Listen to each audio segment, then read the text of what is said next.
Assets అనేవి build చేయాలి అనుకున్నప్పుడు చాలా తెలివిగా ప్లాన్ చేయాలి. ఎందుకు అంటే మనకి డబ్బును సంపాదించి పెట్టాలనే కాన్సెప్ట్లో ఔటర్ రింగ్ రోడ్కి మనం ఎక్కువ ఇంపార్టెన్స్ ఇస్తూ ఉంటాం జనరల్గా. రీజనల్ రింగ్ రోడ్ అన్నప్పుడు ఏంటి అంటే దాని ఒక ఏదో తక్కువ ప్లేస్లో విలేజ్ ప్లేస్ లాగా చూసే స్కోప్ ఎక్కువ కనిపిస్తూ ఉంది. బట్ కంపారబుల్లీ డెవలప్మెంట్ ఎక్కువ రీజనల్కే జరిగేస్తుందంట. రేపటి రోజున ఔటర్ రింగ్ రోడ్ నుంచి రీజనల్ రింగ్ రోడ్ కి పరిదే న్యూ సిటీ అవుతుంది, మొత్తం ఓల్డ్ సిటీనే. ఇప్పుడు ఏంటంటే ఏది చూసినా ఒక గేటెడ్ కమ్యూనిటీ లెక్క ఆ తరహా విల్లాస్ వస్తున్నవి. శాటిలైట్ టౌన్షిప్ మన గవర్నమెంట్ అనౌన్స్మెంట్ చేసినట్టుగా శాటిలైట్ టౌన్షిప్స్ వస్తున్నాయి.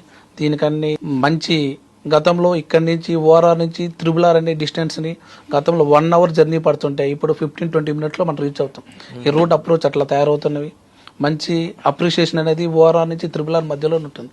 ఇంకోటి మంచి appreciation next ORR near by చూసుకుంటే వచ్చే ల్యాండ్ అయితే ఉందో దానికంటే డబుల్ త్రిబుల్ అక్కడ ఎక్స్పెక్ట్ చేయొచ్చు. ల్యాండ్ మంచి ల్యాండ్ వస్తుంది, మంచి అప్రిషియేషన్ వస్తుంది.